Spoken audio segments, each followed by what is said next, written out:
Nous avons le plaisir d'accueillir Madame Claude Roiron, haute fonctionnaire à égalité filles numériques, et Madame Muriel Brunet, pilote INERIA au programme d'équipement prioritaire pour la recherche, enseignement et numérique. Merci de les accueillir. La table ronde sera animée par Louise Régent, journaliste indépendante.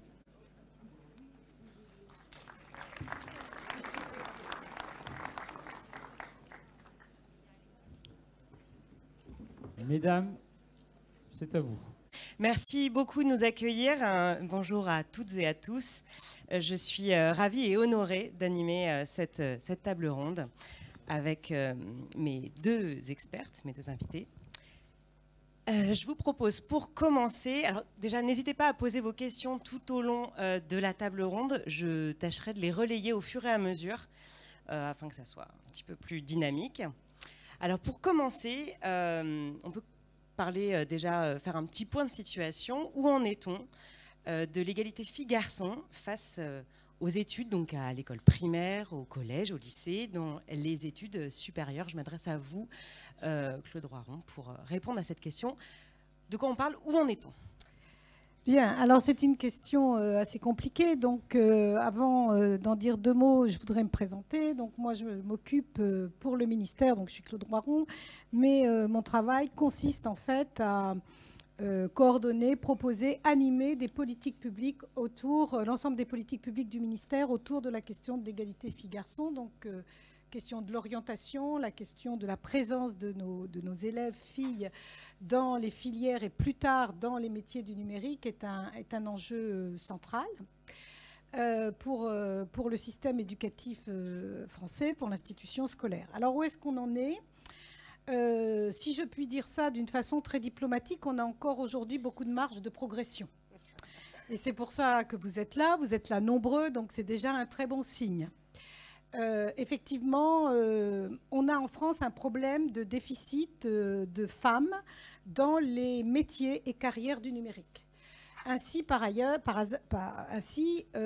ce qui concerne les métiers d'ingénieur, en France, 28% seulement des ingénieurs sont des femmes. C'est très peu. Et c'est un chiffre qui bouge pas beaucoup.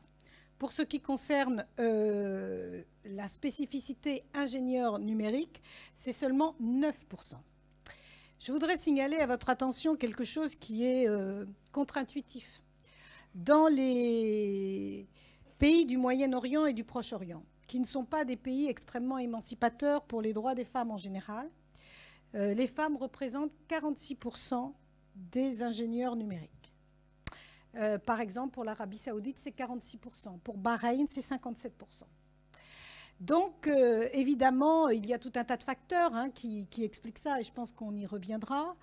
Mais nous avons, comme ça a été dit ce matin par les différents intervenants, nous avons un certain nombre de choses à regarder ensemble, parce que ça n'est pas un seul facteur qui va faire bouger les lignes. C'est une prise en compte globale à tous les niveaux de l'institution scolaire, que ce soit bien sûr aux élèves eux-mêmes, parce que les orientations, les choix d'orientation de nos élèves sont stéréotypés. Et quand on travaille comme on le fait avec moi, comme je le fais avec la recherche, on voit que les stéréotypes de genre sont beaucoup plus forts aujourd'hui qu'ils ne l'étaient il y a 20 ans, il y a 30 ans. Muriel, avec qui j'ai travaillé, dit « tu m'as piqué », mais c'est vrai. Donc il faut sensibiliser bien sûr nos élèves, évidemment nos personnels, et quand je dis nos personnels, ce ne sont pas que nos enseignants, c'est l'ensemble de tous les personnels de l'éducation nationale, bien sûr nos personnels d'orientation, je ne sais pas s'il y en a dans la salle, mais ils sont extrêmement importants, nos personnels chefs d'établissement, personnels de direction, nos enseignants bien sûr, les enseignants du premier degré, parce que c'est là où tout commence, mais aussi nos enseignants du second degré. Et puis, il faut sensibiliser, comme l'a très bien dit monsieur le recteur ce matin, il faut sensibiliser aussi les familles, parce que les familles sont aussi porteurs de stéréotypes. Donc, toute société est construite sur des stéréotypes, mais encore, la question des stéréotypes de genre est une question très complexe, puisque l'école n'est pas un sanctuaire. Nous sommes à la fois à l'origine de toute chose, mais nous sommes aussi le réceptacle des mouvements de la société et de répartition des rôles sociaux qui restent encore très genrés dans la société française. Et d'ailleurs, quand on préparait cette table ronde, on a échangé donc sur parfois la surreprésentation des garçons dans certaines filières, et c'est vrai qu'on a moins, notre attention se porte moins sur aussi les filières où les jeunes femmes sont surreprésentées et où on ne va pas forcément orienter les garçons. Je pense à peut-être aux filières littéraires et de soins, puisque ouais. les rôles sociaux, les femmes, c'est l'éducation, le soin, les relations publiques, l'accompagnement, et les hommes, c'est plutôt la production, l'industrie, le pouvoir. Voilà. On a résumé, en fait. Et pour le numérique, ça s'applique particulièrement bien, et on va vous en reparler. Alors justement, dans les formations et les métiers du numérique aussi, alors on va rappeler un petit peu ces métiers-là. Donc c'est développement web, vous m'arrêtez surtout si je dis des bêtises, développement web, cybersécurité, data analyst, etc. Les femmes sont sous-représentées, elles ne représentent que 30% seulement des personnes en poste. Ah non, ce n'est pas les bons chiffres. J'ai exprès pas corrigé. Parce que l'erreur est très intéressante. D'accord. En fait, il y a 33% de femmes dans le numérique. Et 75% sont dans les fonctions support. Communication, gestion, voilà. Donc, le chiffre à retenir, en gros, après, il y a un ajustement de 2 ou 3 points. C'est 12 à 15%. Voilà. En gros, dans l'IA, dans la cyber, on est moitié entre moins. Moitié moins. Moitié moins. Voilà. Et pourtant, les perspectives d'embauche, elles sont énormes. On parle d'un taux d'emploi de 90% selon les chiffres de Pôle emploi. Donc, pourtant, il y a vraiment des perspectives d'embauche. Alors, comment on explique cette énorme... pourquoi cette situation très inégale? Alors, je vais faire comme Claude, je vais me présenter juste 2 minutes.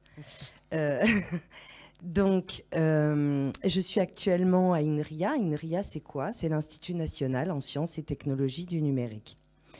Je suis responsable du programme éducation et numérique, et pourquoi je connais bien ce sujet, c'est que j'ai eu l'honneur avant de travailler à la direction du numérique pour l'éducation, où on m'a confié cette mission, filles et numérique. Et nous aussi, à INRIA, on a mis dans notre contrat d'objectifs et de performance des objectifs assez forts sur la représentation des femmes en direction d'équipe de recherche, ingénieurs de recherche, mais on sait déjà qu'on n'arrivera pas à les atteindre. Donc clairement, il y a à minima un problème à la base, mais on va le voir tout au long de notre intervention, que le problème, il n'est pas qu'à la base, il est tout du long. Voilà, et du coup, INRIA est très engagée pour poursuivre ses actions. La fondation INRIA est aussi embarquée et soutient ce dispositif. Donc on peut embarquer avec nous le public, les universités avec qui on est partenaire, les entreprises via la fondation. On est aussi au COMEX de Femmes Numérique avec qui on travaille. Donc voilà, on commence à voir que tout ça ne peut bouger que si l'ensemble des acteurs, on a beaucoup parlé des parents, on a beaucoup parlé de la communauté éducative, de l'école, mais on peut continuer. Il y a le supérieur, il y a les entreprises, il y a les associations de parents d'élèves, bien sûr, il y a après toutes les représentations qu'on aura autour de ça. Voilà. Et la question de départ, c'était les perspectives d'embauche. Voilà. Les perspectives d'embauche. Très peu de femmes dans le numérique, très peu de filles, très peu de femmes dans le numérique, et pourtant d'immenses perspectives d'embauche et d'emploi. Pourquoi? Du coup, on en est là. Alors, pour plein de raisons. Plein de raisons. D'abord, les femmes oubliées de l'histoire. On se bat encore aujourd'hui pour que des femmes qui ont eu un impact sur le numérique, sur l'informatique, existent, ne serait-ce que sur Wikipédia. Parce que même là, on a considéré qu'il y avait toujours un Alan Turing qui allait passer devant et que ses découvertes étaient beaucoup plus importantes. Mais du coup, toutes ces femmes de l'histoire, elles ont été zappées. Donc, pas de rôle modèle, pas d'inspiration, pas d'image de référence. Après, pendant très longtemps, on a quand même considéré qu'il y avait des cerveaux bleus et des cerveaux roses. Donc, des métiers pour les femmes, des métiers pour les hommes. Claude en a bien parlé. Les métiers de la santé. Mais regardez les affiches des salons d'orientation. Je crois que j'en ai vu encore un l'année dernière, où les métiers d'avenir, garçons, les métiers du soin, une fille. Donc, on est très ancré là-dessus. Et je voulais rebondir sur ce que tu as dit. Ce que Pascal Huguet a fait remonter comme chiffre, et moi, quand je les ai lus, ça m'a quand même interpellée, dans l'étude que vous avez menée auprès de 5000 élèves, je crois, 6000 élèves, c'est que les élèves, en fait, le poids des stéréotypes compte pour 70% dans le choix du métier qu'ils feront après. Et il est allé plus loin parce qu'il a catégorisé entre très peu influencés et extrêmement influencés. Et bien dans extrêmement influencés, il y a 40% des élèves. 44 exactement, excuse-moi. Donc, si vous voulez, tout ça, ça vient de loin. Ensuite, il y a l'image de notre secteur. Oh, elle n'est pas belle, l'image de notre secteur. C'est une image de geek. Donc, on est devant son ordinateur toute la journée, 5 millions où il n'y a que des hommes. Ce qui n'est pas faux, hein. Ce qui n'est pas faux. On sait aujourd'hui que environ 50% des femmes qui rentrent dans des DSI l'abandonnent au bout de 8 ans. Parce que pas d'évolution de carrière, parce que leur parole est moins écoutée que celle de leurs confrères. Donc, je ne vais pas non plus vous dépeindre un secteur qui est tout rose. Après, dans quel métier on peut apprendre quelque chose donc, de l'informatique et l'appliquer à n'importe quel secteur? D'où le vivier d'emploi. Il est quand même en hausse de 42%, ne serait-ce que dans l'administration, la fonction publique. Le ministre du numérique annonce des prévisions, et confirmé par le PIEC d'ailleurs, de 400 000 emplois d'ici 2025. Donc oui, c'est un vivier énorme. Et c'est un enjeu. Et c'est un enjeu énorme. J'ai une question. Madame Roiron a indiqué que dans les pays arabes, les femmes sont très nombreuses à travailler dans le numérique. Pourrait-on trouver des idées pour inciter nos jeunes filles à se lancer davantage dans cette voie? Je ne sais pas si vous voulez répondre maintenant ou tout à l'heure quand on parlera des... Je crois que c'est le cœur du sujet finalement. Mais oui. Hein. Alors, sur cette question-là, la réponse n'est pas univoque. Muriel a mentionné bien sûr le stéréotype du geek et la représentation en fait que l'on peut avoir de ce métier. Néanmoins, l'institution scolaire a aussi comme objectif de pouvoir conduire les générations futures à exercer les métiers d'aujourd'hui et de demain.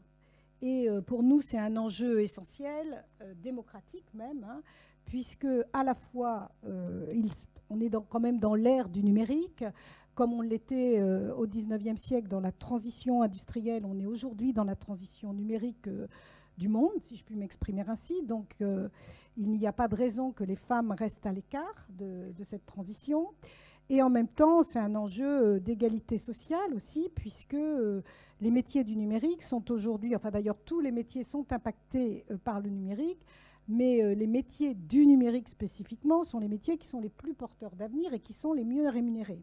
Ainsi, par exemple, je regardais un autre INSA que l'INSA d'ici, l'INSA Hauts-de-France, qui faisait des statistiques. Les jeunes filles qui sortent ingénieurs de ces formations-là, elles gagnent plus que les jeunes gars aujourd'hui. C'est-à-dire là, maintenant, au moment où je vous parle, elles gagnent plus que les jeunes garçons qui sortent avec les mêmes diplômes parce qu'elles sont extrêmement recherchées.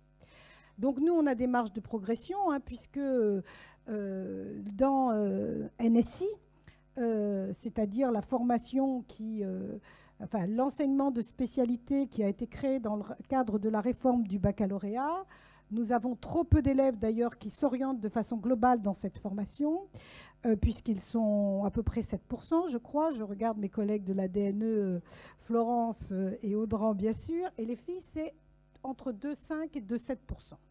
Ce qui fait que sur les 100% d'élèves qui sont orientés, qui choisissent l'enseignement NSI, donc l'enseignement du numérique, il y a 13% de filles et 87% de garçons en première. Et qu'il y a encore un plus grand décrochage, puisqu'elles sont nombreuses, les filles, à ne pas continuer en terminale, de choisir cet enseignement, quand on passe de 3 enseignements à 2 enseignements, parce que c'est pas facile, quand on est une fille minoritaire de genre, qu'on ait 1, 2 ou 3 filles maximum, parfois moins, par classe, de pouvoir se sentir à l'aise au sein de la classe. Donc il faut Ce sont les raisons principales du décrochage ? C'est la raison principale du décrochage. Hein, c'est-à-dire, c'est pas le manque de résultats, puisque les filles sont aussi habiles et à l'aise avec le numérique dans la vie privée, alors qu'elles sont peu nombreuses à envisager, à se projeter dans une carrière professionnelle autour de cet axe numérique. Donc la question de la façon dont on peut les attirer, dont on peut, dès l'école primaire, leur montrer qu'elles ont une place dans le numérique est un enjeu considérable. Je veux revenir sur ce que disait tout à l'heure le directeur, Audran Le Baron, qui bien sûr disait forcément une chose juste puisqu'il est directeur. Mais je le reprends pour les filles. Les filles sont très... on regarde ça, y compris dans les statistiques, hein, parce que nous travaillons sur des statistiques, en particulier qui nous sont fournies par une administration d'éducation nationale qui s'appelle l'ADEP, et qui nous montre énormément de choses. Hein. Contrairement à ce qu'on croit, le système...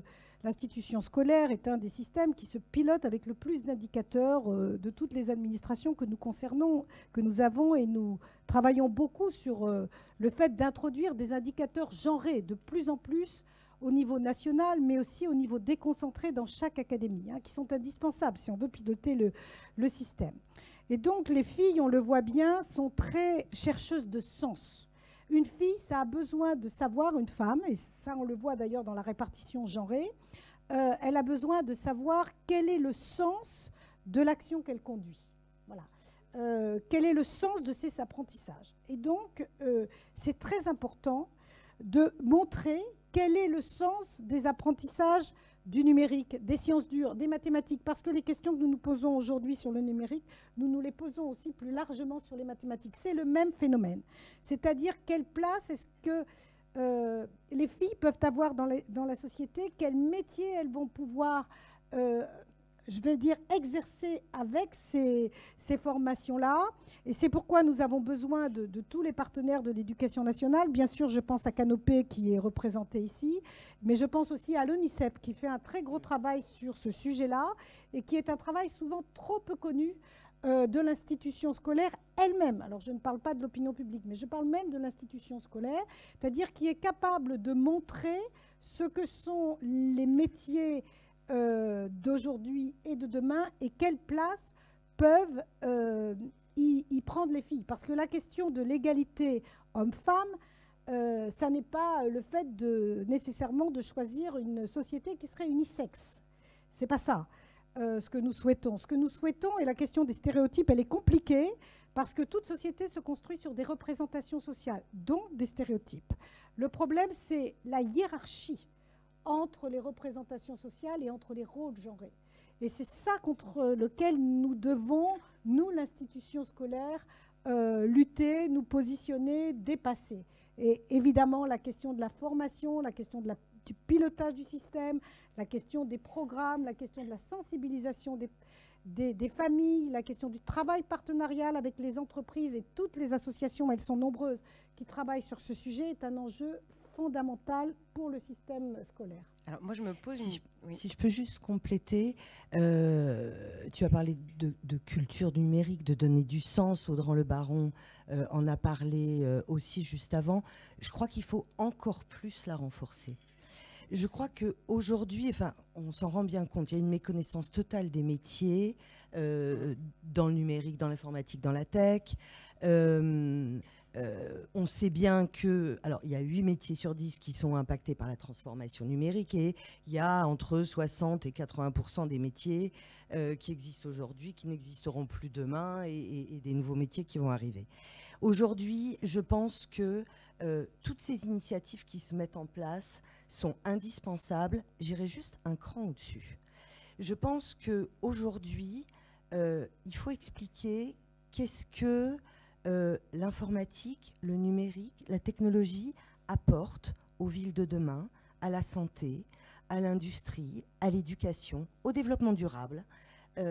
Et pour moi, c'est ça, redonner du sens. Alors, il faut passer d'une société discriminante et genrée depuis des siècles, hein, ça ne va pas se faire du jour au lendemain, où finalement, on transmet un numérique genré.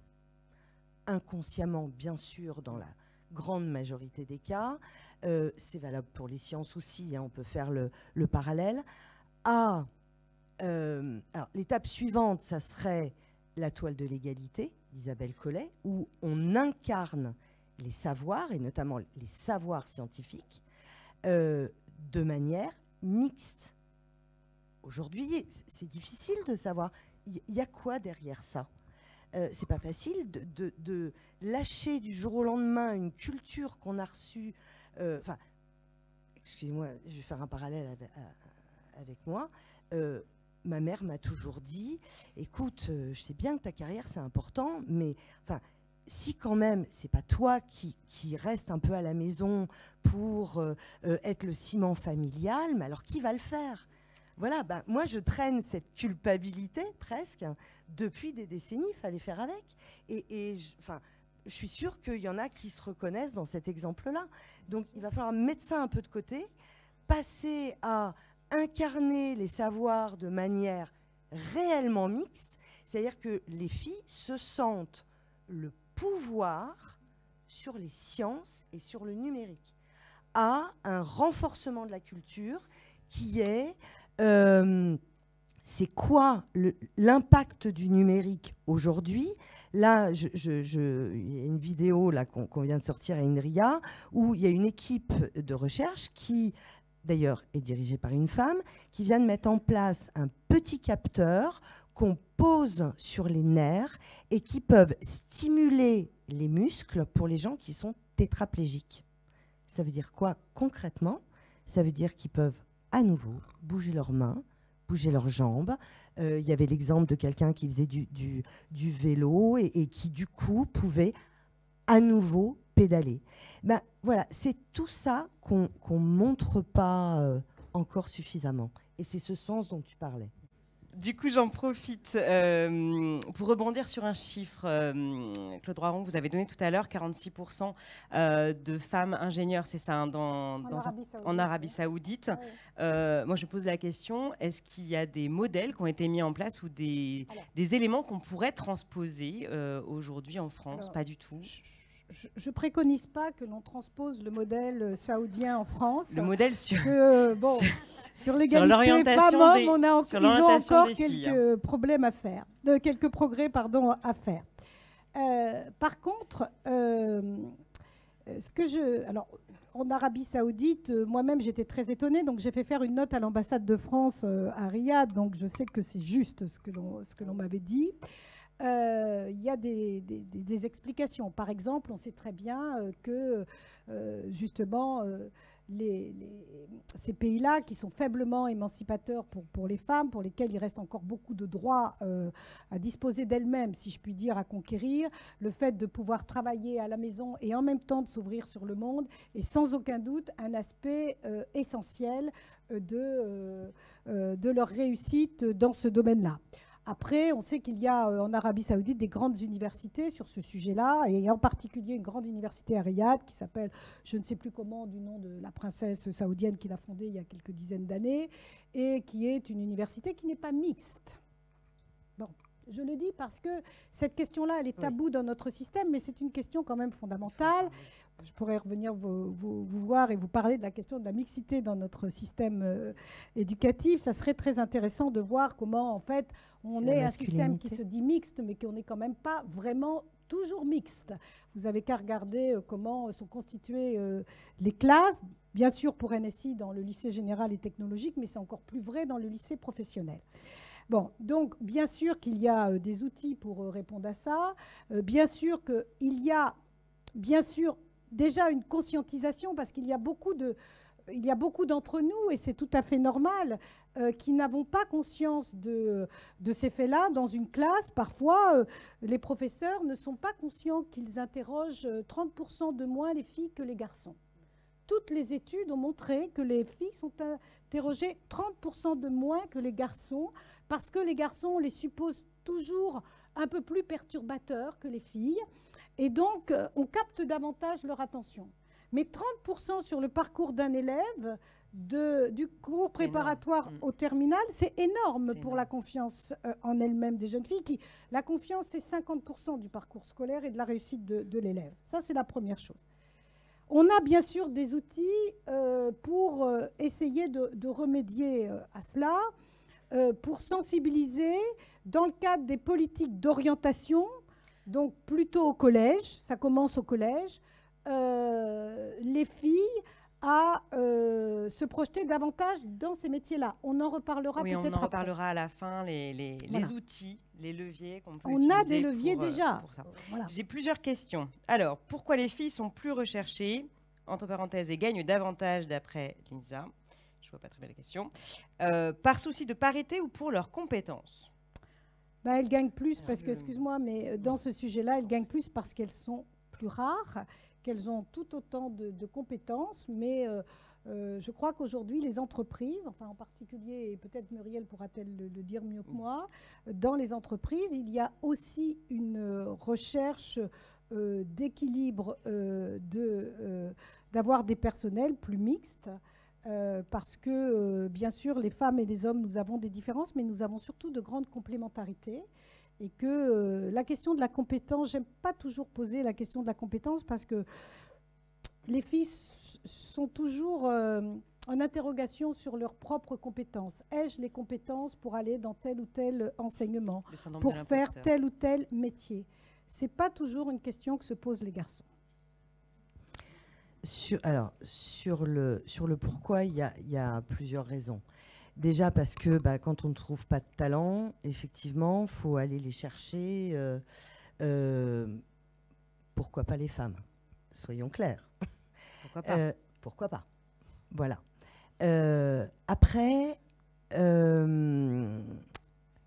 aujourd'hui, les infrastructures, les logiciels, les applications sont développés à 85% par des hommes blancs. D'accord ? Par exemple, on sait que les systèmes de protection des voitures protègent mieux les hommes conducteurs que les femmes conductrices. C'est déjà vrai aujourd'hui. Hein. Parce que, voilà, les airbags, les systèmes de protection, en fait, oui, sont testés sur des mannequins masculins ou avec maintenant des données d'hommes, parce qu'on a très peu de données de femmes. Qui sont plus petites, qui sont différentes. Qui sont différentes. Donc ça, c'est déjà une conséquence dans nos vies d'aujourd'hui. Vous avez les caméras de détection qui détectent... Alors, il n'y a quasiment pas d'erreur sur un visage d'homme blanc. Il y a un peu plus d'erreurs sur les visages de femmes. Et alors, vous êtes une femme et vous êtes noire, là, c'est encore pire. D'accord ? Donc, on prend conscience qu'on a besoin maintenant de rééquilibrer déjà des choses. Rééquilibrer aussi l'information qu'on nous fournit sur les moteurs de recherche. Il y a un truc qui est extraordinaire. Est-ce que vous avez tapé sur Google? On en a parlé lors de la écolier, d'accord, vous voyez les images qui apparaissent. Écolière. Et après, vous voyez les images qui apparaissent. C'est génial comme exemple. Alors, c'est terrifiant, hein. J'attends de voir au deuxième rang l'expression des... Allez-y, c'est surprenant. Mais qu'est-ce que ça nous permet, qu'est-ce que ça permet d'illustrer? Ça veut dire que derrière, parce qu'il y a des techniques où, ça s'appelle le SEO, où on paye pour que son site, son image, son produit soit mieux référencé qu'ailleurs. Donc, si vous voulez, quand une société qui se transforme par le numérique est construite à 85% par des hommes blancs, il y a forcément des trucs qui sont laissés de côté. C'est pour ça que des applications sur des problèmes de santé typiquement féminins, ben, on les voit apparaître depuis 3 ans à peu près. Quelque chose comme ça. Alors, Madame Brunet, est-ce que vous pouvez donner des exemples de femmes inspirantes dans le numérique? Alors oui, bon, il y a bien sûr Margaret Hamilton qui a travaillé sur la NASA, il y a Ada Lovelace. Ok, tout ça, ce sont des femmes du passé à réhabiliter. Mais aujourd'hui, il y a des femmes inspirantes. Il y en a plein. Il y en a plein qui dirigent des équipes de recherche, il y en a plein dans les entreprises qui s'engagent, des femmes DSI, enfin, au sein de Femmes et Numérique, c'est incroyable le nombre de femmes inspirantes qu'on peut rencontrer. Il y en a vraiment de plus en plus. Il suffit d'aller les chercher maintenant, hein. Il y en a beaucoup. L'équipe de recherche dont je vous parlais tout à l'heure, elle est dirigée par une femme. La présidente du CAPES de NSI, c'est une femme, Sylvie Boldo. Sophie Vigée, qui a mis énormément de choses en place. Elle est passée de 13% de femmes à l'école 42 à 30%. Par contre, elle plafonne à 30. Hein. Donc, on a un cap qu'on a quand même du mal à franchir. Donc, et puis alors, moi j'ai une équipe majoritairement féminine. Je peux vous dire que les filles qui sont dans mon équipe et qui sont ingénieures, et il y en a d'autres qui vont arriver, elles sont géniales. Donc, et elles apportent effectivement un autre regard, un regard complémentaire. Il ne s'agit pas de ne plus avoir d'hommes. Il s'agit d'avoir des regards complémentaires pour faire en sorte que notre société soit égalitaire. Et alors, c'est ma question suivante, c'est du coup, on a évoqué des raisons de contexte pour expliquer ces disparités, des raisons économiques, d'éducation. Est-ce qu'il y en a d'autres qu'on n'a pas encore évoquées? Éthique, enfin, je crois que là, on a abordé le sujet. On ne peut plus laisser une société où le numérique est au centre de toute cette transformation qui soit à la main de 85% d'hommes blancs. C'est juste pas possible. Voilà. Et puis après, ça pose aussi des problèmes sur les compétences des femmes. Regardez le métier de caissière. Il est en train de disparaître. Il va être remplacé par des machines. On a presque tous et toutes à côté de chez soi un supermarché qui a mis en place des caisses automatiques et il y a des gardes pour surveiller, mais le métier de caissière. Donc il y a un enjeu en fait d'évolution des compétences des femmes, et si elles ne sont pas incluses aujourd'hui, mais ça va être une véritable catastrophe. Et puis après, avec toutes les répercussions derrière, c'est-à-dire problème d'autonomie, décalage par rapport à la société. Donc, c'est vraiment des enjeux économiques, sociaux, sociétaux, quoi. Très bien. Par rapport aux freins, justement, donc en 2019, j'espère que mes chiffres sont exacts, vraiment. On notait que 94 522 filles étaient inscrites en filière scientifique. Elles étaient 75 795 en 2020, 67 890 en 2021. Pourtant, les actions de sensibilisation ces dernières années, il y en a eu beaucoup. Quels sont les véritables freins à un vrai changement, à une prise de conscience que ces disparités sont problématiques? Claude Roiron, peut-être. Alors, il faut... sur la question des filières scientifiques, il faut différencier ce que sont les sciences dures, mathématiques, NSI, sciences physiques, et les sciences du vivant, qui sont très investies par les filles.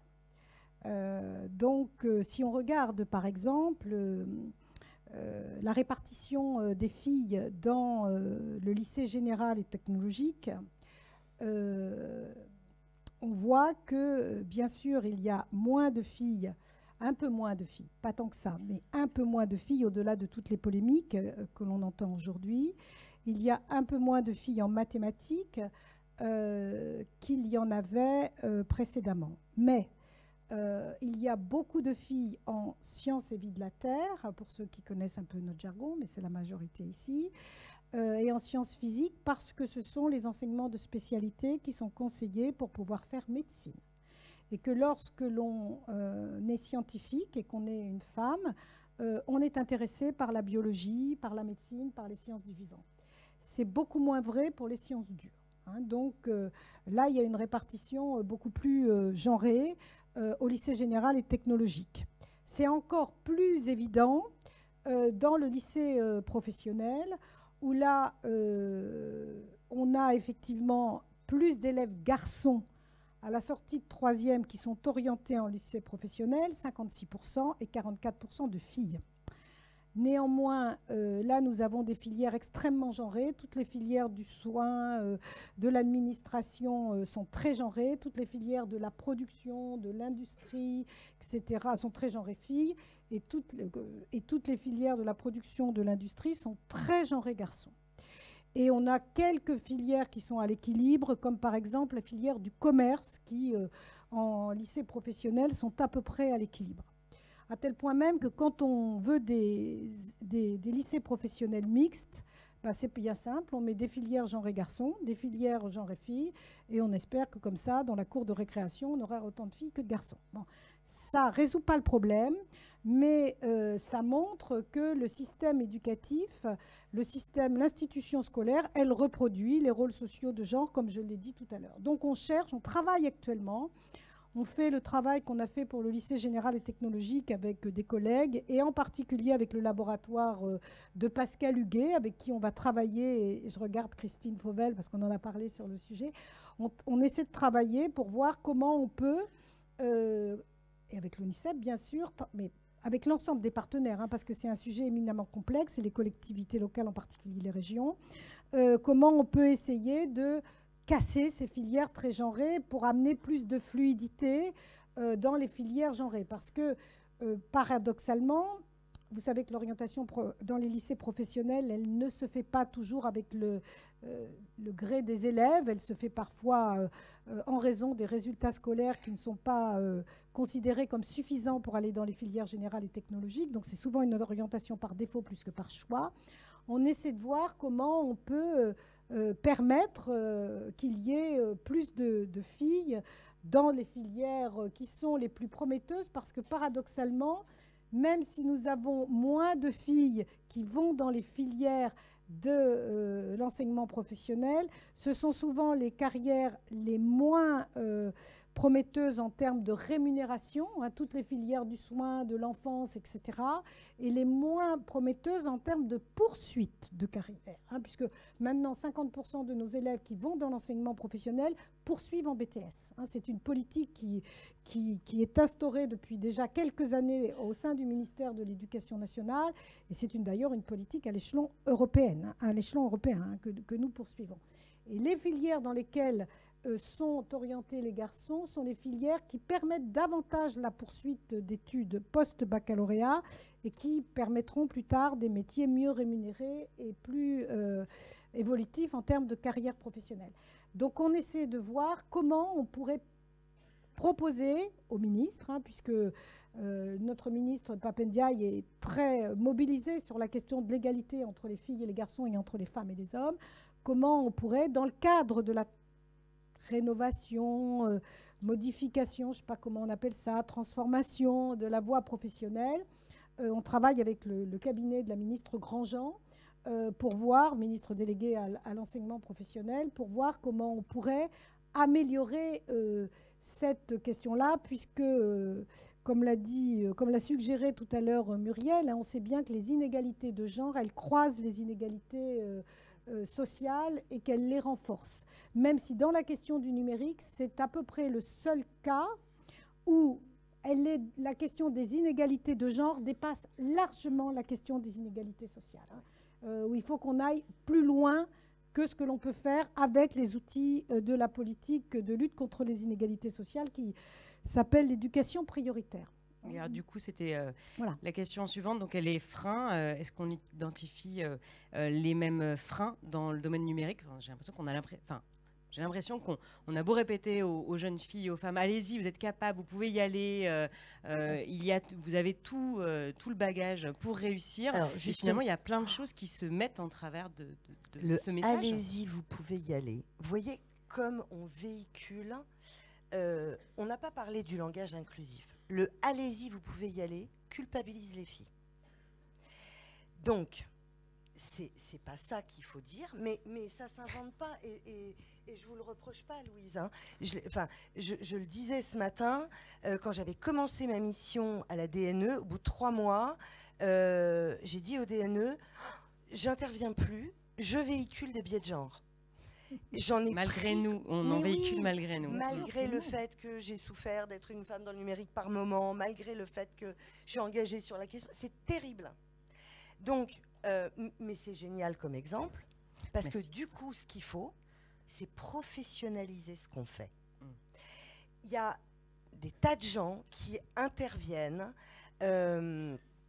sur ce sujet-là, à différents niveaux, associatifs, communauté éducative, dans le supérieur, dans les entreprises, les marraines, les rôles modèles. On reviendra sur ce sujet-là. Et aujourd'hui, il est temps de professionnaliser tout ça. Est-ce que, par exemple, quand une association intervient, on lui demande si les rôles modèles, les marraines qui interviennent, eh ben, elles ont été sensibilisées, formées. Nous, à INRIA, quand je suis arrivée, sachant qu'on transmet un numérique genré, à INRIA, on fait de la médiation scientifique de partout, sur tout le territoire, je me suis dit, oulala, on a le projet un ou une scientifique, une classe chiche, où il y a un ou une scientifique qui intervient dans les classes en SNT.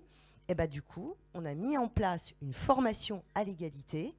Première session cette année, je suis là depuis 1 an et demi, mais du coup, je suis suivie sur le sujet, c'est-à-dire que la formation va être déployée à tous les gens qui font des interventions en médiation scientifique. Donc, il y a des enjeux de professionnalisation, de partage de bonnes pratiques.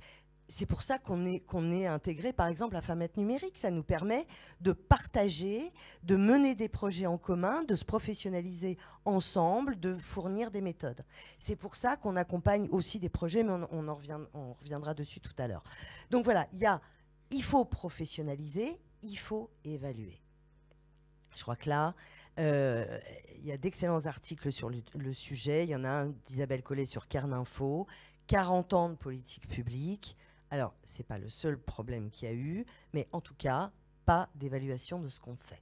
Ce que j'apprécie beaucoup dans le rapport et dans tout ce qui se met en place, c'est que là, c'est totalement intégré. Audran Le Baron a parlé aussi des données, des partages de données.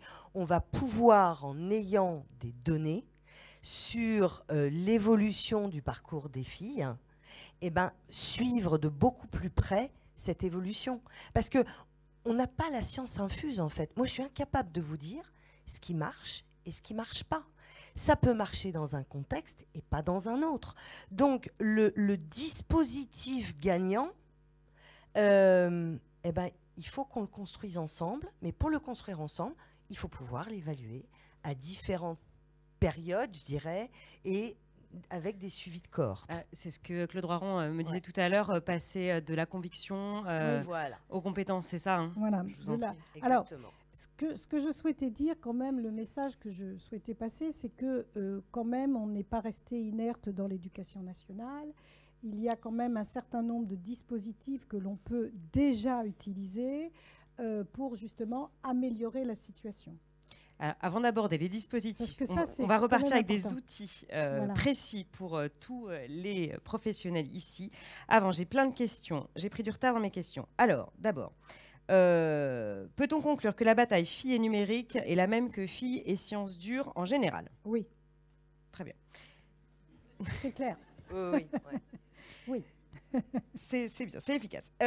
Alors, installer dans les classes des pratiques pédagogiques coopératives n'aiderait-il pas à permettre aux filles de développer leur sentiment de compétence? Oui. Oui, si on sait gérer la mixité dans la classe. est-ce que, vous me dites si vous voulez Après, je qu'on dirais sur développe des et on creuse dispositions, les réponses. On pourrait, oui. Est-ce que le problème fille-garçon se croise avec le problème d'origine sociale? Le milieu social a-t-il un effet de loupe ou au contraire gommant sur le déséquilibre des genres dans les choix d'orientation et de carrière? Alors, Claude en a parlé tout à l'heure. Majoritairement, oui. Dans le numérique, il y a moins de différence. Oui. En fait, c'est toute classe confondue. D'accord. Est-ce que vous pouvez donner peut-être un exemple pour, un exemple, c'est compliqué, mais en fait, c'est une fille qui va être soutenue à faire, je dirais, une carrière scientifique. Eh ben, elle va en santé, médecine, biologie. Voilà. Elle va pas dans le numérique. Elle va pas forcément. Alors, elle va pas faire relativiser mon propos, data mais analyst, en quoi. très grande majorité, voilà, elle n'y va pas. Sauf si éventuellement les parents travaillent dans Alors, je vais dans la pour filière. renforcer ce que dit Non. Muriel, je vais le dire autrement. C'est-à-dire qu'il me semble que la carence des filles et des femmes dans le numérique en France, elle dépasse largement la question de la condition sociale. Oui, Voilà. c'est ça. Ce n'est pas le cas pour tous les métiers, mais là, on a des carences tellement importantes et des déficits de genre tellement importants dans les métiers spécifiquement du numérique. Et pour ce qui concerne l'institution scolaire, dans la présence des filles dans les filières, enfin dans les enseignements de spécialité du numérique, que ça va au-delà de la question des catégories sociales auxquelles appartiennent nos élèves.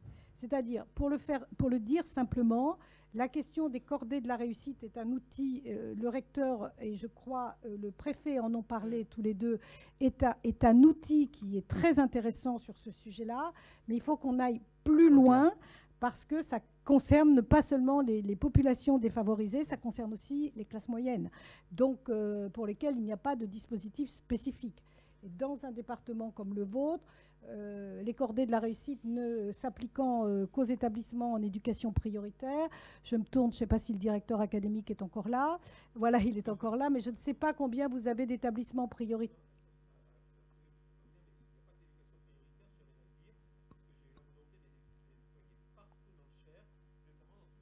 Très bien, parfait, monsieur le directeur. C'est très, très bien. Voilà. Voilà. Parce que c'est tout à fait. C'est-à-dire que c'est la politique aussi du mentorat, du tutorat. Enfin bon, il y a beaucoup de choses que l'on peut déjà actionner avec les dispositifs tels qu'ils sont aujourd'hui dans l'éducation nationale. Alors, je termine juste avec une question sur le rôle des parents. Quelle est la part des messages, j'imagine la part de responsabilité dans les messages des parents différenciés filles-garçons, par exemple, un métier dans lequel tu t'épanouiras pour une fille et choisir un métier où tu gagneras bien ta vie, j'imagine, pour un garçon. L'impact de ces messages, alors, si je comprends bien la question. Alors, les parents, évidemment, les parents, c'est tout à fait fondamental dans l'institution scolaire. Sur la question de l'orientation, même si dans les différentes enquêtes que nous avons faites avec des chercheurs, les élèves nous disent que leurs parents ont assez peu compté dans les choix d'orientation qu'ils ont faits. C'est ce que les élèves nous disent. Mais nous savons, nous, quand même, que la question de la reproduction sociale par le haut ou par le bas, elle est très prégnante dans le système éducatif, dans le système scolaire français. Donc la façon de s'adresser aux parents est un sujet très important si on veut aller au-delà des stéréotypes de genre. Parce que les parents sont aussi porteurs de stéréotypes de genre. Et nous-mêmes, quand je dis nous-mêmes, c'est l'institution scolaire, nous renforçons parfois ces stéréotypes de genre. Ainsi, il y a beaucoup de thèses aujourd'hui, enfin il y a des thèses très intéressantes qui ont été faites sur comment on remplit un bulletin scolaire. Parce que voilà comment un bulletin scolaire s'adresse aux familles. Comment on s'adresse aux familles dans les réunions parents-professeurs. Comment on présente les disciplines. Bon, tout ceci, ce sont des messages institutionnels que l'éducation nationale véhicule à travers ce qu'il dit de leurs enfants aux familles. Nous, notre objectif, ce n'est pas de changer les représentations des familles. Voilà. Nous, notre objectif, c'est de pouvoir, dans la relation institutionnelle que nous avons avec les familles, de leur ouvrir des possibilités auxquelles ils n'auraient pas pensé pour leurs propres enfants. Et la même chose pour nos élèves. C'est ça le sujet, hein.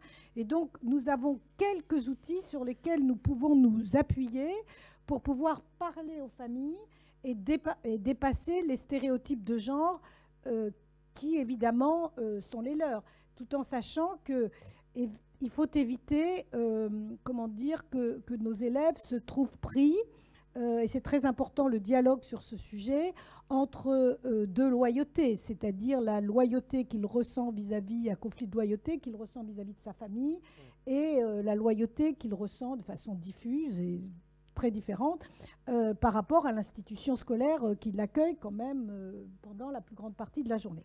Voilà. Donc ça, c'est un enjeu majeur et qu'il faut peut-être formaliser davantage.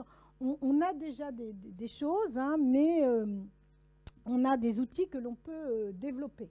Alors justement, passons aux outils. Quels sont les dispositifs concrets, les outils sur lesquels les professionnels peuvent s'appuyer donc très concrètement? Alors, je veux quand même parler d'un dispositif qui est sorti en mars dernier, qui est nouveau, que l'on souhaite étendre, qui est la labellisation égalité des établissements. Hein, donc, je pense que vous êtes assez divers dans l'Assemblée. Nous avons effectivement proposé de labelliser égalité les établissements du second degré, c'est-à-dire de rendre visibles, lisibles et cohérentes, globales, des politiques égalité dans notre ministère. Vous savez que nous disposons d'un réseau de référents égalité créé en 2018 pour les référents égalité des établissements, créé en 2001-2003, je crois, pour les référents académiques égalité. Donc, on incite vraiment à ce qu'on puisse travailler, en particulier référents égalité des académies et DRAN, voilà, pour pouvoir impulser au niveau du terrain des politiques communes. Et la même chose, pouvoir, dans les établissements scolaires, repositionner le rôle des référents égalité sur les questions d'orientation avec, bien sûr, les psy-EN et, bien entendu, les professeurs principaux qui sont aujourd'hui en charge d'une partie de ces questions d'orientation. Donc ça, c'est un dispositif national. Je veux dire qu'il existe déjà des dispositifs sur lesquels nous pouvons nous appuyer. Il y a d'ores et déjà 54 heures dans le cadre de la réforme du lycée qui sont consacrées en seconde, 54 heures en première et en terminale, à l'orientation. On n'est pas né de la dernière pluie et on n'a pas fait que la question d'égalité filles-garçons pour le ministère de l'Éducation nationale, mais parfois ces 54 heures ne sont pas formalisées dans les établissements scolaires. Elles servent à toute autre chose que la présentation des questions d'orientation. Il faut formaliser ces 54 heures et en dédier une partie à la question de l'orientation non genrée et à la présentation des métiers et des possibilités qu'offrent les métiers, des possibilités d'avenir qu'offrent ces métiers. Il faut le faire avec des partenaires extérieurs. Il faut le faire avec des associations, avec des entreprises, parce que c'est ça qui va donner l'envie et le goût à nos élèves. La même chose pour le collège. Le collège, c'est 36 heures pour la troisième et 12 heures pour la quatrième. Donc tout ça, ce sont des outils qu'on a déjà à disposition et qu'il faut vraiment utiliser aux raisons pour lesquelles ils ont été créés. Récemment, il y a eu la volonté, vous savez, du président de la République et du ministre de l'Éducation nationale de pouvoir dédier une demi-journée en cinquième pour la présentation des métiers. Bon, il y a une circulaire qui a été édictée fin septembre, si ma mémoire est bonne, sur cette question-là. Une demi-journée en cinquième, c'est sur la base du volontariat. Une demi-journée hebdomadaire, c'est beaucoup, hein, mais c'est sur la base du volontariat. Donc, il y a des possibilités pour que si on ne fait pas une demi-journée hebdomadaire, parce qu'il faut la nourrir, la demi-journée, donc c'est bien, on peut adapter une fois par mois, une fois tous les 15 jours, etc., pour présenter des métiers, pour exposer ce que sont des métiers. Il y a des choses très bien faites à l'UNICEP. Il y a des choses que l'on peut faire et inventer au sein de son établissement scolaire qui peuvent permettre, dès la 5e, de sensibiliser nos élèves, et particulièrement nos élèves filles, à des nouveaux métiers ou aux métiers d'avenir dans le numérique. On peut organiser du tutorat et du mentorat. Autant je suis assez réservée sur la question des rôles modèles, mais on en a beaucoup parlé avec Muriel, bien sûr, et Isabelle Collet, qui est une chercheuse qui fait autorité nationalement et internationalement sur les questions de genre et numérique. La question du rôle modèle, c'est une première étape. Mais s'il n'y a pas accompagnement, donc tutorat et mentorat, c'est-à-dire pour permettre aux jeunes filles de se projeter de façon continue dans les nouveaux métiers ou dans un autre métier auquel elles n'auraient pas songé, le rôle modèle, il reste, je veux dire, un moment sans suite. Il y a des associations qui font ça, je pense à Télémac, mais on peut organiser beaucoup d'autres choses qui, sur le long terme, permettent d'accompagner nos jeunes filles vers la réussite dans les voies du numérique. Enfin, je veux quand même dire qu'il y a le stage de sensibilisation en 3e qui permet aussi d'ouvrir de nouveaux horizons à nos élèves filles comme à nos élèves garçons. Et donc, je pense que on peut monter des partenariats avec des entreprises dans lesquelles le numérique a une part importante, sans que ce soit nécessairement des start-up, mais ça peut être aussi des start-up. Ici, à Vierzon, il y a un terreau, si j'ai bien compris, qui peuvent être des partenariats très intéressants et très productifs. Parce qu'on n'est pas totalement naïf. On sait aussi que, évidemment, la question de la porosité sociale, la question des relations sociales des familles, etc., compte beaucoup dans le choix des élèves pour leur stage en 3e. Il faut dépasser ça. On peut monter des actions qui vont nous permettre d'élargir les horizons. La question, c'est d'élargir les horizons. Dans les cités éducatives, nous avons monté un parcours égalité. Les cités éducatives, c'est autour des collèges et des écoles qui sont en gros dans l'enseignement prioritaire, donc c'est le temps périscolaire dont parlait ce matin le préfet. On peut monter des parcours égalité dans les cités éducatives. C'est la 4e mesure du Grenelle des violences conjugales, dont vous entendez souvent parler, surtout du point de vue de ce que font les ministères de la Justice et de l'Intérieur. Mais le ministère de l'Éducation nationale était évidemment autour de la table. La question de la formation obligatoire des enseignants, formation initiale, a été pour la première fois posée avec ce Grenelle des violences conjugales. C'est la mesure 1 du Grenelle qui en comporte 46. Et dans la mesure 4 du Grenelle des violences conjugales, il y a dans le périscolaire, et en particulier dans ce qu'est le dispositif des cités éducatives, la possibilité de travailler sur cette question de l'égalité, comme ça se fait d'ailleurs dans votre académie, puisque, par exemple, moi je connais des programmes qui, à Blois, dans un collège de Blois, dans la zone d'éducation prioritaire de Blois, est un programme qui a retenu l'attention du niveau national. Et ici, on va travailler, le recteur est tout à fait partant, à la suite de son intervention et de celle de monsieur le préfet, sur l'axe fort égalité filles-garçons du TNE, de terre numérique, du Cher, puisque on va essayer de faire en sorte de pouvoir être appuyé par des chercheurs, de travailler au niveau national, à une expérimentation à caractère national, y compris avec l'inspection générale, pour produire des ressources, parce qu'une expérimentation, ça a comme objet de produire des ressources qui pourront après être utilisées, ressources pédagogiques qui pourront être validées par le national et utilisées dans le champ national.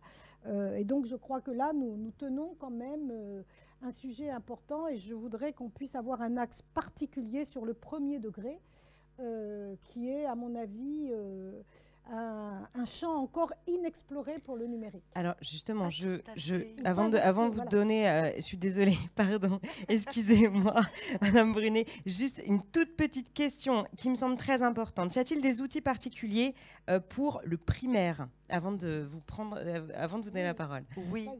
Eh ben voilà. Il y en a déjà quelques-uns. Alors, vous tapez femme au pluriel-numérique.fr et vous allez trouver toutes les ressources qui ont été coproduites par la direction du numérique pour l'éducation, Femmes Numérique et les entreprises, les associations qui ont répondu à ces appels à projets et qui ont été accompagnées dans l'élaboration de ces ressources par une académie. Je vois Pierre Coty qui est là, qui avait accompagné à l'époque Filles et maths informatique, une équation lumineuse, portée par la Fondation Blaise Pascal, qui a été développée dans ce cadre-là. Et ce qui est génial dans ces ressources, c'est qu'elles ont été coproduites entre des associations. J'ai vu les Intrépides de la Tech et Classcode qui sont là, ça en fait aussi partie. Donc elles ont été coproduites et adaptées avec des personnes venant de la DAN, des correspondants à égalité et des personnes en charge de l'orientation. Parce que c'est quand même au carrefour des trois que ça se passe. Et il y en a une spécifiquement pour le primaire qui a été portée par les petits débrouillards Côte d'Azur, préfacée, relue Isabelle Collet. Donc vous pouvez y aller. La ressource, elle est fiable. Eh bien, c'est un livret qui permet aux enseignants de faire un test d'autopositionnement, en fait, sur sa manière d'enseigner un numérique et le poids des biais de genre dans cet enseignement. Et après, vous avez un livret de ressources que vous pouvez même faire en classe avec des petits et où vous abordez ces questions du genre. Donc, des ressources, il y en a. Ce qui est compliqué, c'est que elles sont un peu éclatées. Donc, il y a une porte d'entrée qui est celle de Femmes Numérique. Je ne sais pas si c'est mis sur EduScol depuis ou pas encore. Ou... Bref, en tout cas, là, vous les trouvez. Vous avez l'ONICEP, mais avec qui on travaille encore à les améliorer. Parce que, justement, on fait un constat avec la CIF, avec que... il n'y a pas assez les métiers de demain. Il n'y a pas assez... en fait, il faudrait presque faire des ressources augmentées parce que, oui, envoyer les filles en stage, ok.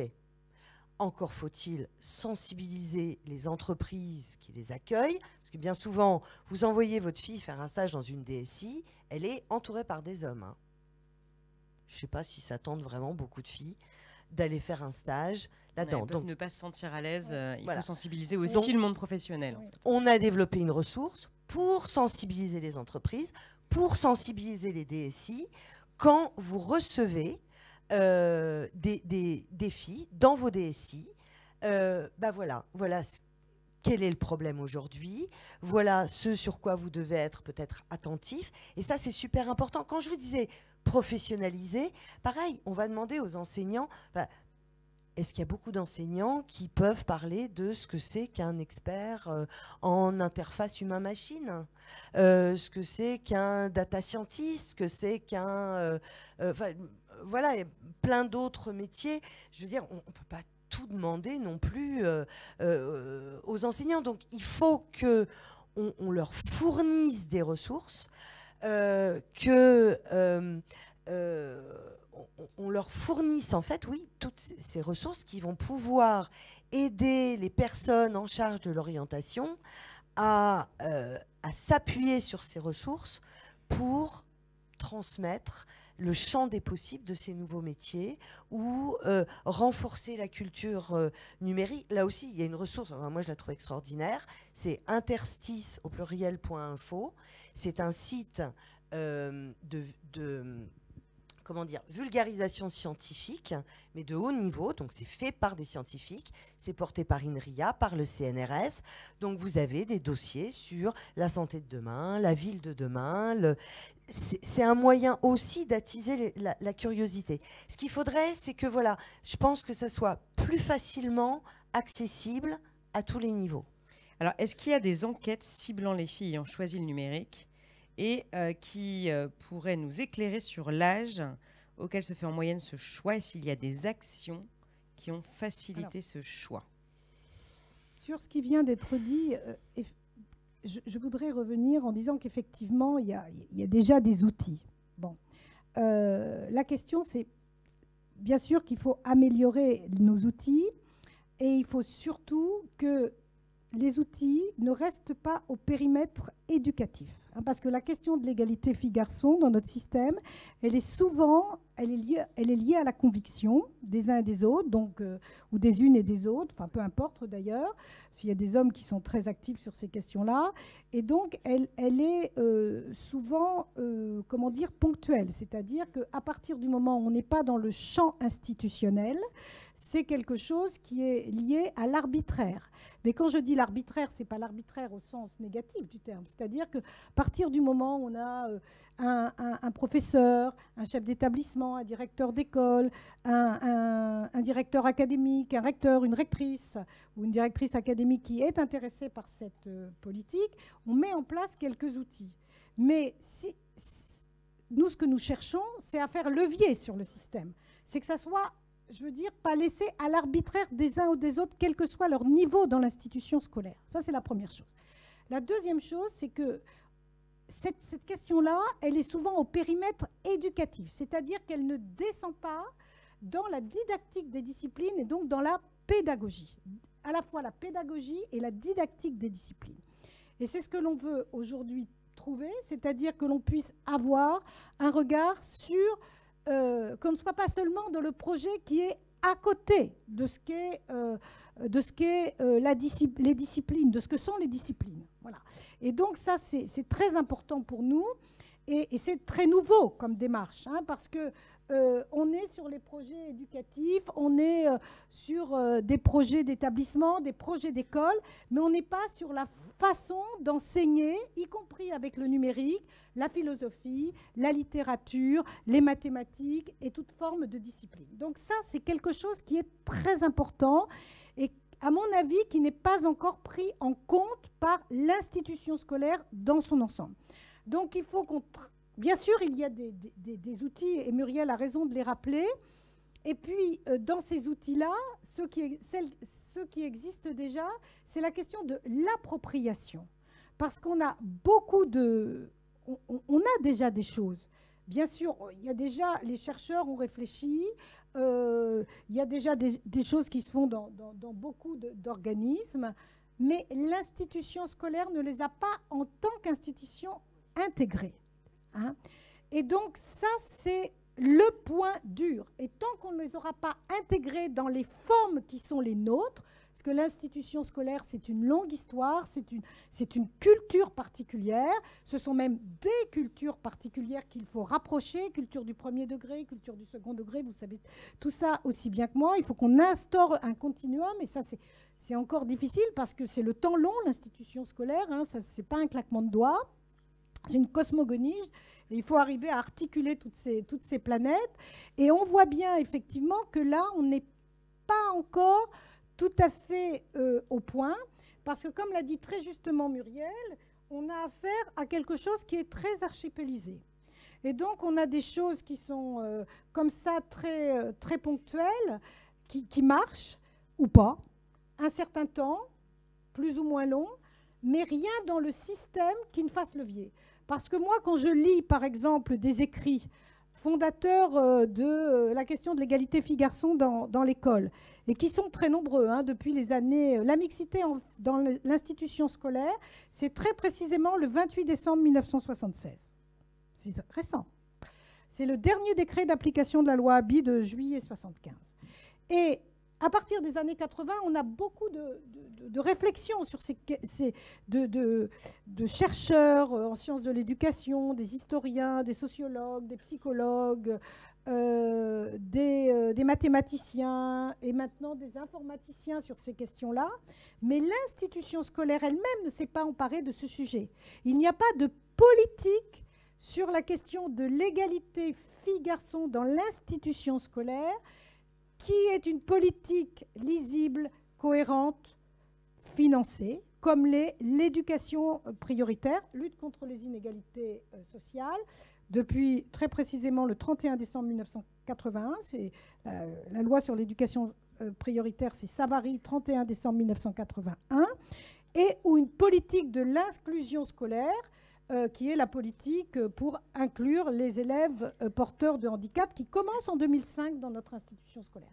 Et donc, pour qu'on arrive à créer des outils, le numérique, à mon avis, est un enjeu à la fois essentiel, et c'est à la fois un enjeu essentiel et un outil essentiel pour créer cette politique d'égalité réelle, comme on dit dans le jargon, entre les filles et les garçons dans l'institution scolaire. En tout cas, c'est le sens de mon travail, et je le fais bien sûr avec l'ensemble des personnels et des administrations de notre institution scolaire. Pour terminer, je veux quand même parler de la formation continue. On a installé 18 heures dans la formation initiale des enseignants. Ça concerne tous les corps d'enseignement hors agrégé, puisque vous savez qu'ils ont des modes des modes de formation initiale qui sont différents des autres corps de l'éducation nationale, c'est-à-dire à la suite de leur concours, soit en M1, soit en M2, pour l'ensemble des personnels de l'éducation nationale. C'est 25 000, c'est à peu près 30 000, entre 25 et 30 000 enseignants dont on a besoin, et autres corps dont on a besoin par an. Le ministère le chiffre à 30 000. Il n'y a pas que des enseignants, mais c'est très largement des enseignants. Donc 18 heures. Ça a été une bataille. Parce que quand on dit 18 heures de plus dans la formation initiale des enseignants, ça veut dire qu'il faut retirer 18 heures ailleurs. Bon. C'est sans doute pas suffisant, mais c'est un premier pas. Puisque dans les INSPE, il y avait des choses, dans certaines INSPE, il y avait des choses obligatoires ou pas, dans le tronc commun ou pas. Là, c'est obligatoire pour tout le monde. Bon. La formation continue. J'ai demandé quand même à nos collègues de la formation continue, la direction de l'innovation et la sous-direction de l'innovation et de la formation à la DGESCO. La formation continue, égalité, c'est 0,71% de la formation. Donc vous voyez qu'on a quand même des marges de progression, et il faut qu'on travaille avec les académies, avec les PAF, qui ont des plans de formation académique où il y a toujours des modules, mais il faut renforcer la formation continue.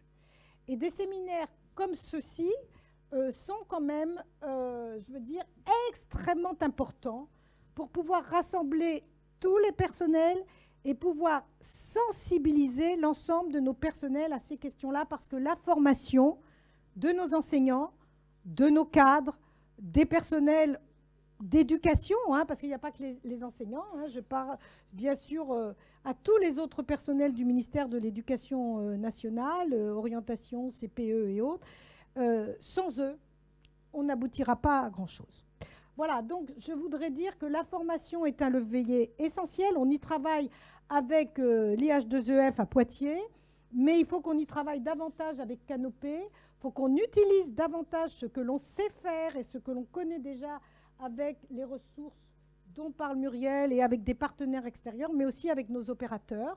Je pense à l'ONICEP, c'est pas, parce que dans le domaine de l'orientation, c'est quand même un atout majeur. Et je voudrais dire qu'il faut multiplier les sensibilisations, les questionnements. Et moi, je pense que l'objectif de ces deux journées, c'est déjà de sortir avec des questionnements sur votre propre pratique, parce que on voit bien, comme on l'a dit, Muriel l'a dit pour elle, mais voilà, on porte tous des stéréotypes et c'est normal, mais il faut qu'on en soit conscient pour pouvoir modifier en conséquence nos pratiques professionnelles là où il y en a besoin. Tout n'est pas à changer, mais il y a quand même des choses à améliorer. Muriel, voilà, c'est le message essentiel que je souhaitais qu'on passe institutionnellement.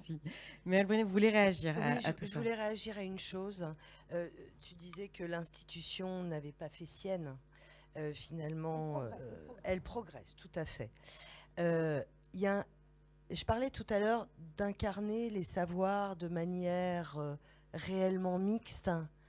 Si on se posait la question du langage inclusif, Ce qu'on a fait à l'éducation nationale, c'est de dire langage inclusif, c'est des points, c'est illisible, tout le monde ne le lit pas, du coup, on le met de côté. Je ne suis pas d'accord avec ça. Je pense qu'un marqueur extrêmement fort... Alors, il y a différentes formes de langage inclusif et d'écriture inclusive. Effectivement, des points partout, c'est illisible. Mais de plus en plus, on voit sortir des chartes de langage inclusif. Féminisons les titres. Parlons de il et elle. Qu'est-ce que ça coûte de dire un mot en plus si ça fait exister un genre? C'est un premier changement de prisme. Et je vous assure que moi, je relis beaucoup les textes parce que je suis très, très attentive à ça. C'est vraiment important. Le masculin l'emporte, il y en a marre. On a vu les effets. Je suis désolée. Hein. En plus, c'est quelque chose qui n'est même pas d'origine. Le masculin l'emporte. Hein. C'est une règle qui a été mise en place après, qui nous a été imposée dans une société qui s'est transformée avec le pouvoir et la masculinisation. Bref, je ne vais pas vous refaire l'histoire, c'est en ligne, c'est consultable. Mais stop, le masculin ne l'emporte pas. Il faut que chacun s'y retrouve. Donc le langage inclusif, c'est un débat que j'aimerais bien remettre sur la table et je pense que ça serait un marqueur très important. J'ai plusieurs questions à poser, donc je vous redonne la parole tout de suite. Allez-y, Claude Roiron, pour une réaction, et après je pose mes questions. Je voudrais dire une réaction simple sur la question du langage inclusif. Chacun peut avoir ses positions. Moi, je ne m'adresse pas à des personnes privées qui peuvent avoir telle ou telle position sur tel ou tel sujet. Comme vous tous ici, ou comme beaucoup d'entre vous, je suis fonctionnaire de l'Éducation nationale, donc j'agis dans un cadre. Je pense que ça n'est pas à nous de changer le cadre. En tout cas, ce n'est pas comme ça que c'est porté dans la démocratie en France. Voilà. Et donc, le cadre de l'éducation nationale autorise énormément de choses, d'ailleurs beaucoup plus de choses que ce à quoi nous nous autorisons de façon commune en tant que fonctionnaire de l'éducation nationale. Néanmoins, il y a des règles qui sont édictées. On peut bien sûr féminiser les noms de métiers, ça ne pose pas de problème. Il faut évidemment rester dans le cadre qui nous est imparti. Je me permets de le dire. On n'est pas là pour changer de cadre. On est là pour voir comment, dans le cadre qui nous est donné, au moment où nous parlons, nous pouvons faire progresser cette question de l'égalité entre les filles et les garçons. Sur la question de la féminisation des noms de métiers, il faut que vous sachiez que, évidemment, ça peut vous paraître bizarre, mais... on travaille beaucoup avec Françoise Vouillot, qui est une des fondatrices de l'orientation des filles et des garçons, qui a été professeure au CNAM, qui est maintenant retraitée, sur la question de l'orientation genrée, qui est une des fondatrices de ce sujet-là. Et aujourd'hui, par exemple, la plupart des métiers sont genrés, hein, y compris dans leur nomination et dans leur représentation. François, vous parliez tout à l'heure d'élagueur. Voilà un métier qui est très genré. Voilà. En général, il est très peu exercé par les femmes, parce que les métiers comme ceux-là demandent la force des bras et qu'on considérait que les femmes n'étaient pas aptes aux métiers dits de force. Bon. Mais au XIIe siècle, pour construire les cathédrales, contrairement à ce que l'histoire a bien voulu dire, tous les métiers du bâtiment étaient des métiers exercés par les femmes. Il y avait des maçons comme des maçonnes. Voyez, aujourd'hui, on en a perdu la trace. Mais contrairement à ce qu'on croit, beaucoup de métiers n'ont pas été genrés de la même façon au cours de l'histoire. Alors après, évidemment, il y a les questions de langue. Vaugelas, je vous en passe, et des meilleurs. Pour l'instant, c'est comme ça. Nous ne sommes pas non plus membres de l'Académie française et donc nous ne pouvons, à nous tout seuls, réformer la langue française. Alors, je vais reprendre un tout petit peu. Il y a plusieurs questions, voilà. Il reste 5 minutes. D'accord. Bon, je m'arrête. Si vous voulez conclure avec un petit mot très rapide, parce qu'il y a plusieurs questions auxquelles on n'a pas répondu et il nous reste 5 minutes. Parfait. Alors, Pour Madame Brunet, je crois qu'on n'a pas finalement répondu à la question. Est-ce qu'on sait à peu près à quel âge les filles peuvent s'orienter vers le numérique et quelles sont les actions qui ont facilité ce choix? Ça dépend, c'est varié. dépend. Alors après, si c'est à partir de la 4e que On a dit commencent les 5e questions autour, tout à l'heure. voilà, Ouais. 5e, 4e que peu près. commencent les sujets d'orientation. Mais plus on commence tôt, plus on a Ok. des chances que l'action qu'on fait en 4e ou 5e, elle porte ses fruits, quoi. Voilà. Alors, NSI, numérique et sciences de l'informatique, est une spécialité au lycée. Il ne faut en garder que 2 en terminale, en voie générale. Pour mieux déployer le numérique plus largement auprès des filles, ne faudrait-il pas inclure un enseignement numérique dans le tronc commun en première et en terminale? Alors là, vous me demandez mon avis, je dis oui.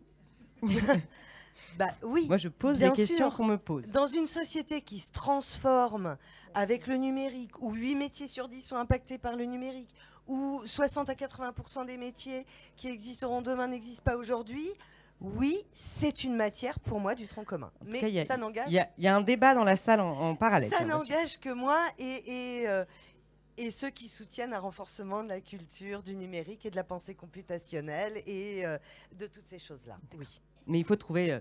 du coup, la question suivante, c'est Voilà. où trouver Du coup, on a la parlé place. moins fort que les sociétés savantes de Voilà. mathématiques. Ouais. Du coup, Voilà, il faut voilà, trouver, il y a les il faut maths, on- trouver le bon Voilà, il équilibre, faut hein, trouver. voilà, Alors- entre les 16 heures du tronc commun et puis C'est ça. les heures dédiées à l'enseignement aux enseignements de spécialité, voire après aux options qui colorent les baccalauréats. Hein. Alors, Madame Cette Roiron, question se pose effectivement. concernant la labellisation égalité, plus généralement, sur la place des labellisations dans l'éducation nationale, quelles seront les conséquences pour les établissements qui n'auront pas ce label? Ah, La question est revenue plusieurs fois. Aucune conséquence. Aucune. Aucune conséquence. La labellisation, puisqu'il y en a 2 dans l'éducation nationale, c'est la labellisation développement durable et la labellisation égalité dont j'ai parlé. Ce sont, des démarches qui sont sur la base du volontariat, qui sont des démarches qui permettent de donner plus de lisibilité, de cohérence, parfois même de cohésion à des politiques qui sont menées au sein des établissements scolaires. Voilà, c'est cela. Après, il y a effectivement d'autres pistes de réflexion, savoir si on pourra ultérieurement donner des moyens supplémentaires, parce que cette question, elle est toujours posée dans l'éducation nationale. La question des moyens est une question toujours posée, donc aussi bon l'aborder de front. Oui, il y a parfois nécessité, peut-être pas d'en donner plus, parce qu'on en a quand même, mais peut-être de les distribuer autrement. Voilà.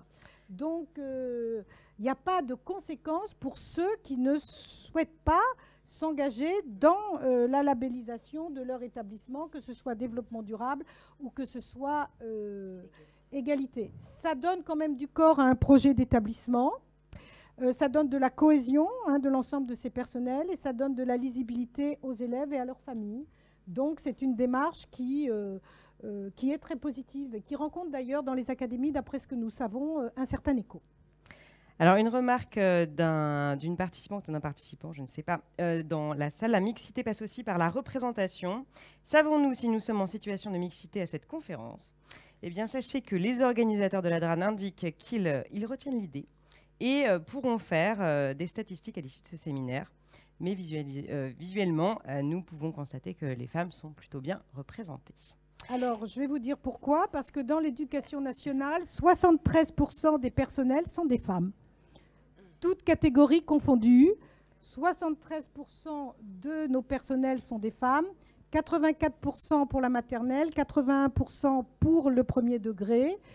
Et ça dépend un peu moins de 70% pour le second degré. Avec des choses que vous connaissez sans doute très très bien. Les professeurs de mathématiques, de sciences physiques sont plutôt des hommes. Les professeurs de littérature sont plutôt des femmes. Voilà. Je caricature, mais c'est à peu près ça. À peu près ça. Je sais que globalement, c'est 73%. Donc, si nous sommes forcément mixtes, nous ne sommes pas à parité. La parité, c'est 50-50. La mixité, c'est quand nous sommes à la fois femmes et hommes rassemblés, quel que soit d'ailleurs le niveau de représentation. Maintenant, je voudrais quand même indiquer que sur les filières, sur les enseignements de spécialité, et on fera peut-être ça sur les filières de l'enseignement professionnel, nous avions proposé que soient mis en place des objectifs cibles pour que sur les enseignements de spécialité qui sont très minoritaires de genre, c'est-à-dire NSI pour les filles et par exemple HLP pour les garçons ou LLCC, enfin littérature et langue de culture et langue de l'Antiquité, qui sont très minoritaires pour les filles, et d'autres d'ailleurs, pour les filières de soins et pour les filières STMG, non pas en lycée technologique, on puisse mettre des objectifs cibles, c'est-à-dire des pourcentages. Alors on ne dit pas des quotas, parce que dans notre institution, ça n'est pas possible, mais de fixer des objectifs à quelques années pour pouvoir atteindre, sinon la parité 50-50, mais au moins, disons, une représentation un peu plus élevée des minorités de genre. Un petit mot de conclusion peut-être, Muriel Brunet, vous voulez conclure un tout petit mot rapide, puisqu'il va falloir rendre les alors, les un micros. petit mot rapide, c'est il faut agir en partenariat avec tous les acteurs et simultanément. Acteurs et actrices, bien sûr. Donc l'école, les associations, le supérieur. Sinon, vous redéplacez le problème à l'étage du dessus. Et puis après, dans l'entreprise, parce que sinon, vous quittez les services. Donc c'est un sujet collectif qui doit être, y compris au niveau territorial, hein, gouverné collectivement. Merci beaucoup, mesdames, pour Merci. toutes vos analyses.